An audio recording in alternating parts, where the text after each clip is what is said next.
బంగారం అని పిలవడానికి ఒకప్పుడు మాత్రం భయపడేవాళ్ళం. ఎందుకంటే కాస్ట్ పెరుగుతుందని. ఇప్పుడు అలాంటి భయమే లేదు. కాస్ట్ అంతా దిగి వస్తోంది.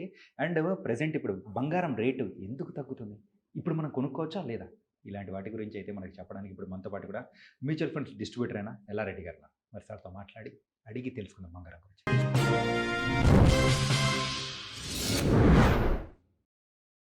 Hi sir. నమస్తే సార్. నమస్కారం అండి. బంగారం. బంగారం హ్మ్. మనకి చిన్నప్పటి నుంచి మన బ్లడ్‌లో ఉన్నదండి. బంగారం అంటే అదొక రకమైన క్రేజీ. హ్మ్.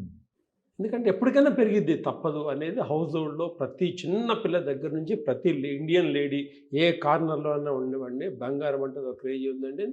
లక్కీగా ఏంటంటే అది పెరుగుతూనే ఉంది గ్రాడ్యువల్‌గా. యాహ్! యాక్చువల్లీ ఇండియాలో ప్రతి ఒక్కరు ఇన్వెస్ట్ చేస్తూ వస్తారు కదండీ. ఎంత పర్సెంటేజ్ ఒక్కొక్క ఎసెట్ క్లాస్‌లో మనకు వస్తది అనుకుంటే హ్మ్. Bank FD 7%. Real estate maybe కొంచెం అటు ఇటుగా 15% మనకి రావచ్చు. 12-15% రావచ్చు. గోల్డ్ ఎంత పర్సెంటేజ్ అనుకుంటే జనరల్లీ 8-9% రిటర్న్ మాత్రమే ఇస్తది. ఈ చిన్న మాట అంటే చాలామంది లేడీస్‌కి కోపం వస్తది. ఎందుకంటే they are attached to the gold. కాబట్టి వాళ్ళకి కొంచెం కోపం వస్తది. బట్ హిస్టారికల్లీ చూసుకుంటే ఇండియాలో గోల్డ్ రిజర్వ్స్ ఎంత ఉన్నాయనేది అక్కడి నుంచి వద్దామండి. పొద్దునే నేను చెక్ చేశాను నెట్‌లో. కొంతమంది ఏమంటారంటే దాదాపు 25,000 టన్స్ ఉన్నాయి అన్నారు. యాహ్! అన్‌అఫిషియల్. అన్‌అఫిషియల్లీ 25,000 నుంచి 50,000 టన్స్ వరకు ఇండియాలో ఉంటుంది అని అన్నారు. బట్ 25,000 టన్స్ అనుకున్నా కూడా వాల్యూ చూసుకుంటే $5 ట్రిలియన్ దాని వాల్యూ. అమెరికానే బీట్ చేయొచ్చు సార్. ఇంకా ఇండియా వాల్యూలో చెప్పాలంటే 900 లక్షల కోట్లు వాల్యూ ఇండియాలో ఉన్న బంగారం.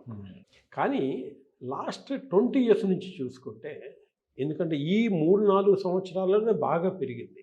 20 ఇయర్స్ యావరేజ్ రిటర్న్ ఇయర్లీ చూసుకుంటే 10.7% రిటర్న్ ఉంది. కానీ మనకి స్వాతంత్రం వచ్చినప్పటి నుంచి ఇప్పటిదాకా మనం చూసుకుంటే ఆ రిటర్న్స్ అనేది అంటే స్వాతంత్రం వచ్చినప్పుడు గోల్డ్ రేట్ ఎంతో ఐడియా ఉందండి? లేదు సార్. ఒక తులము రూ. 88 ఉంది.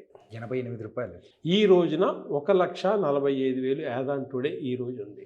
అంటే యావరేజ్ రిటర్న్స్ మనకి 9.83%. ఇన్ని సంవత్సరాలకు 9.83%. అంటే లెస్ దాన్ 10%. హ్మ్.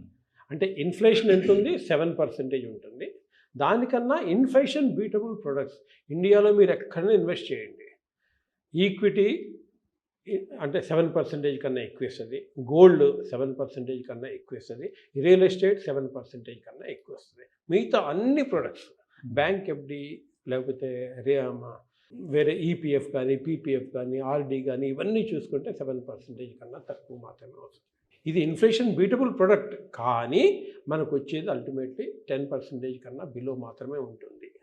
అదే 47 నుంచి 21 వరకే చూసుకుంటే ఎందుకంటే ఈ 4 సంవత్సరాల్లోనే బాగా పెరిగింది కాబట్టి యాక్చువల్లీ 21 వరకు నార్మల్ హైకే ఉంది. అప్పుడు చూసుకుంటే 8.75% మాత్రమే ఇయర్ ఆన్ ఇయర్ రిటర్న్ ఉంది. సో ఇవన్నీ చూసుకుంటే మనము గోల్డ్‌లో 8-9% రిటర్న్ మాత్రమే మనం ఎక్స్‌పెక్ట్ చేయొచ్చు. సో ఇప్పుడు మనకి దాదాపుగా 9.83% ఉంది కాబట్టి ఇంకా పూర్తిగా కన్సాలిడేట్ కానట్టే చెప్పొచ్చు మనం. ఓకే. సో ఆ కన్సాలిడేషన్ అయిన తర్వాత అప్పుడు మనం కానీ ఇంకొక విచిత్రమైన క్యాలిక్యులేషన్ వేయాలంటే ఇండియాలో బ్యాంక్ ఎఫ్‌డిస్ ఎంత ఉందో ఐడియా ఉందండి? No sir. 265 లక్షల కోట్లు. ఓకే. ఈరోజు వాల్యూ ఈరోజు పేపర్లో వచ్చింది. 265 కోట్లు. అది ఎంత పర్సెంటేజ్ మనకి ఎఫ్‌డి రిటర్న్ ఇస్తుందంటే ఈక్వలెంట్ టు ది ఇన్ఫ్లేషన్. 265 లక్షల కోట్లు. అంటే 7%లోనే మనకి ఈ 265 కోట్లు పడి ఉన్నాయి. అంటే ఇన్ఫ్లేషన్ అంటే ఈరోజు మీరు 10 లక్షలు ఇన్వెస్ట్ చేశారనుకోండి బ్యాంకులో 10 ఏళ్ళు దాటిన తర్వాత అది 2 లక్షల రూపాయలు మీకు ఇస్తాడు.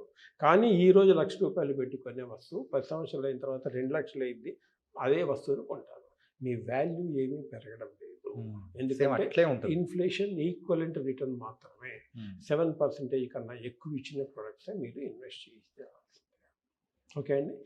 ఇంకొక చిన్న క్యాలిక్యులేషన్ వేసుకుంటే 1947లో ₹88 ఉన్న గోల్డ్ ఒక తులం. అది గోల్డ్‌లో కాకుండా అదే మ్యూచువల్ ఫండ్‌లో పెడితే 12.64% చూసుకుంటే మీకు ₹10,67,000 అయ్యేది. ఈరోజు గోల్డ్ వాల్యూ ఎంత ఉందండి? 1,45,000. 45,000. అదే మ్యూచువల్ ఫండ్లో సెబీ వాళ్ళు చెప్పిన 12.64% చేసుకున్న 10 లక్షలు అయింది. అదే మ్యూచువల్ ఫండ్లో మంచి రిటర్న్ ఇచ్చే ప్రొడక్ట్స్ 12-15% అనుకోవచ్చు. 15% రిటర్న్లో పెట్టి ఉంటే 55 లక్షలు అయ్యి ఉండేది. బట్ అల్టిమేట్లీ మనిషికి కావాల్సింది సాటిస్ఫాక్షన్. ఎస్. ఓనర్ ఎంజాయ్ చేస్తున్నాం కాబట్టి రిటర్న్ గురించి ఆలోచించినప్పుడు ఇవన్నీ క్యాలిక్యులేషన్ చేయాలి. నాకు నచ్చిన వస్తువు దాని గురించి చేయాల్సిన అవసరం లేదు. కానీ బంగారం విషయంలో అంటే ఫిజికల్గా కనిపిస్తుంది కాబట్టి దాన్ని మనం ఎంజాయ్ చేయొచ్చు కాబట్టి ఎక్కువగా ఇష్టం చూపిస్తున్నారు అనుకోవచ్చా? అంటే యాక్చువల్లీ ఇండియాలో ఆ షేర్ బాగా ఉంది, బట్ కంపారిటివ్లీ అంత పెద్దగా ఏం లేనట్టు. బట్ మనం ఎక్కువగా ఇష్టపడతాము. బట్ వేరే కంట్రీలో చూస్తుంటే వాళ్ళు కూడా ఈ మధ్య రిజర్వ్స్ని చాలా బాగా పెంచారు. ఎక్కువగా సెంట్రల్ బ్యాంక్సే కొనేస్తూ ఉన్నాయి గోల్డ్ రిజర్వ్స్. ఎందుకంటే they have to balance currency notes and and central బ్యాంక్లో ఉన్న గోల్డ్ రిజర్వ్స్ని క్యాలిక్యులేషన్ చేసుకోవాలి, ఇన్ఫ్లేషన్ అడ్జస్ట్ చేసుకోవడం కోసం. సార్ మరి ఇప్పుడున్న సిచ్యువేషన్స్లో మనం కొనుక్కోవచ్చు అంటారా? సార్ మీరు గోల్డ్ కొనాలి అన్న అవసరం మీకు ఉందనుకోండి, ఎంత రేట్ అయినా పర్లేదు కొనేసుకోండి. ఇన్వెస్ట్మెంట్ అయితే ఇవన్నీ కూడా మీరు ఆలోచించండి. ఓకే. అదే టైంలో 88 రూపీస్ పెట్టి మీరు గోల్డ్ ఒక తులం కొనకుండా ఆ టైంలో మ్యూచువల్ ఫండ్స్ లేవు. బట్ మ్యూచువల్ ఫండ్ ఈక్వలెంట్ ప్రోడక్ట్లో పెట్టుంటే ఈరోజు 55 లక్షలు ఉండేది. 88. సో మీరు డిసైడ్ చేసుకోండి. మీరు యూజ్ చేసుకునే వస్తువా దాని గురించి ఆలోచించమాకండి, కొనేసేయండి. లేదు ఇన్వెస్ట్మెంట్ పర్పసా, ఇవన్నీ ఆలోచించండి. ఓకే. ఆ పర్సెప్షన్ కంప్లీట్గా మారిపోతూ ఉంటుంది. అంతే కదండి, పర్సన్ టు పర్సన్. నాకు గోల్డే కావాలి అని ఇంట్లో అడిగారనుకోండి, సాటిస్ఫాక్షన్ ఇది ఇంపార్టెంట్. గోల్డ్ కొనేస్తారు, ఎంతైనా పర్లేదు.